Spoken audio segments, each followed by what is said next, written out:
Hi, everybody. Dan Illman, Mike Beer, the DRF race of the day for Saturday, August the 8th, race number 11 at Saratoga. It's the Grade 1 Runhappy Travers, 3-year-olds going 1.25 miles. Before we get to the horse-by-horse analysis, please check out the Saratoga handicapping shop at drf.com/spa. PPs, picks, clocker reports, betting strategies, lots more. The must-have tools to win big at Saratoga. Here's the field for the prestigious Travers. You can download free formulator past performances for this race on the Race of the Day event page at drf.com. They are gunning for the 6. Tis the law, Mike, and tis the law in what has been a very weird 2020 all around, has been one of the few constants in the world. Ain't that the truth? He really has been a really rock solid 3-year-old, Dan. And I'm one of the people who had sort of questions about his first 2 starts of the year. Not that he didn't, run well in the Holy Bull and the Florida Derby. He did run well in those races. But I had some questions about, what he was beating and, how good he was going to be going forward. But he looked awful good winning the Belmont last time, didn't he? He certainly did. He was a winner every step of the way. And he has an actually underrated break. He breaks great and just puts himself right into the race wherever Manny Franco wants him. Now, he's not going to make the lead in here as we take a look at the Timeform US pace projector. There are some fast horses in here. Chivalry is fast. Caracara is fast. And Uncle Chuck is deceptively fast. And I think Uncle Chuck is perhaps the horse that Tis the Law and his many fans have to worry about, because I think he's going to be sitting a similar trip as the favorite. Yeah, I agree with that. I think they'll both be forward in this race. I don't think either one of them necessarily wants to lead, but they're going to be forward in this race. And Uncle Chuck, we'll see. He's going to have to improve to win this race, Dan, but he just looks like all upside, tons of raw ability at this point.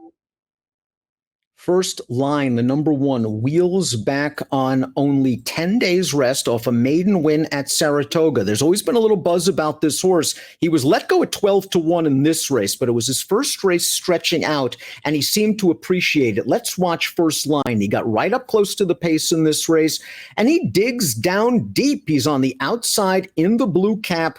It was a good fight for him, an 85 buyer. Boy, this is a big, big ask and a confident placement. Yeah, it is. We'll see what happens. His trainer has been on a pretty good run here the last couple of weeks at Saratoga. Everything he puts on the track is winning. And so they're going to take a shot in here. He's been high on this horse. Orlando Note has been high on this horse since before his debut. He said this was his Derby horse before his debut. Then he went out and he got beat 28 lengths. But you know what? He is starting to put things together. I guess he did take a step forward last time. Country Grammar, the number 2. You had a feeling he was going to be a Travers horse before the Travers became a prep for the Kentucky Derby. We thought he was going to be one of these late developing 3-year-olds. Maybe the spring classics would be a little bit much for him, but he'd be improving by the time the Travers came along. Well, that's true. Let's watch the Peter Pan. Perfect trip, perfect ride from Irad Ortiz. He saved ground down towards the inside. He's already shot on through the rail. Caro has done a lot of work, carrying a lot of ground on the outside off of a layoff. Country Grammar just keeps finding a little bit more, and I think that's his biggest advantage in this race, his stamina. Yeah, I agree with that. He did take a nice step forward in this race. I thought he did get a really good trip. You can argue that the trip made the difference in there. But I thought that there were other things to really like about Country Grammar's performance there. His tactical speed, the way he came through on the inside, the way he fought for it in the stretch. I think all those things are good. The added distance of this race is no problem for this horse. I think he's going to run well right back. And this is a much tougher race. I think he's going to run well right back. Uncle Chuck, the number 3, just the latest juggernaut from the Baffert barn. A perfect 2 for 2 in his career. Both races around 2 turns. Let's watch the Los Alamitos Derby, start number 2 at 1 1/8.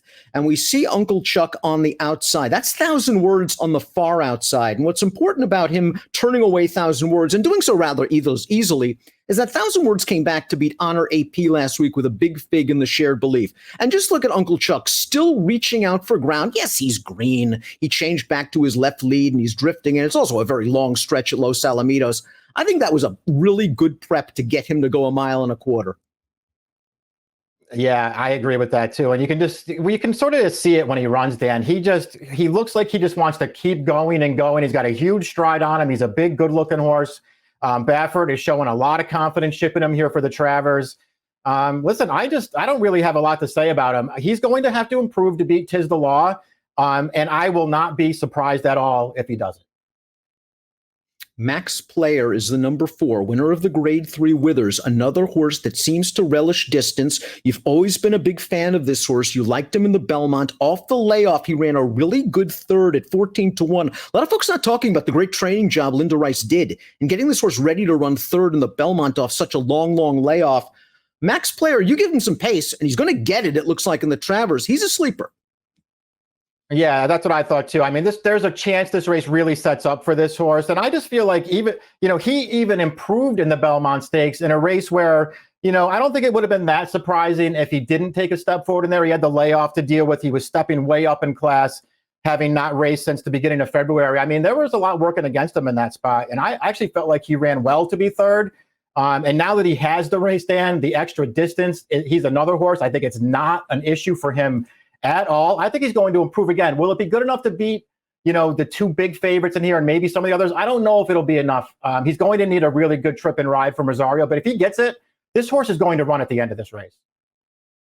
I think Chivalry, the 5, is going to make the lead, a multiple stakes winning sprinter, second in the Florida Derby, no match for Tiz the Law. I still think the distance is a gigantic question mark for Chivalry, as well as limited upside after 12 starts, as well as some class questions. He is a very likable 3-year-old, but this distance might be just a bit too far for him.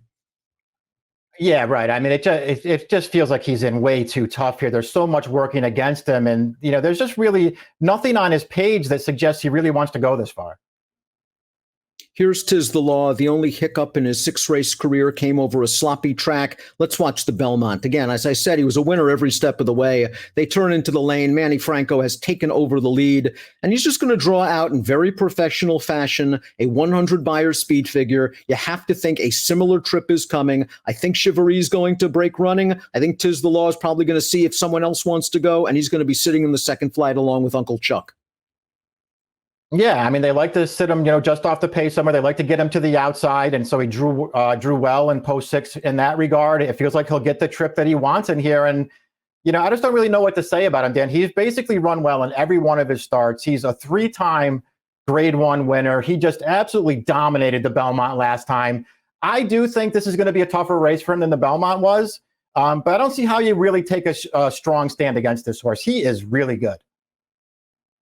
Caracara is an X factor, to be sure. Very lightly raced 3-year-old, well-bred son of Uncle Mo. And while he had a beautiful trip to win his maiden 2 starts back, pressing a 100-1 shot on the outside before going off to win, he got a big figure that day. And I think he really validated that race and his talent in the Peter Pan, because I think if you argue, if they reverse trips, you reverse results, because Caracara carried a lot of ground in that race, while the winner, Country Grammar, saved every inch.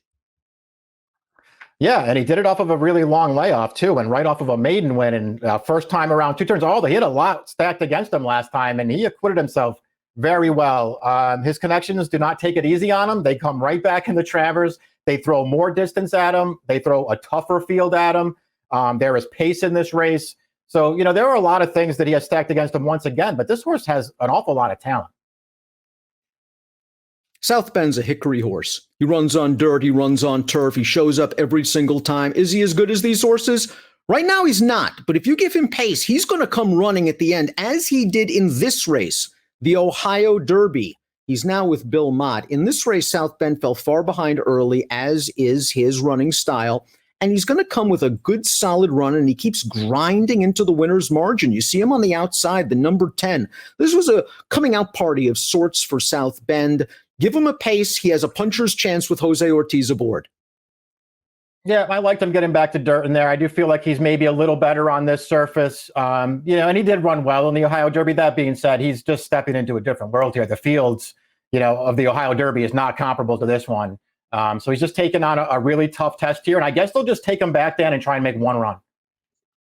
Top pick time for the Grade 1 Runhappy Travers. We're going 1.25 miles. I'm not going to try to beat Tiz the Law. I love his tactical speed. He just seems like he continues to be training well, in good form for Barclay Tag. I think he'll be in prime position turning into the stretch. I'm really interested to see what we get from Country Grammar. I think he has upside. His stamina is intriguing. I expect Uncle Chuck to run very well also. You're sticking with Max Player. You're getting a price. You're getting some pace.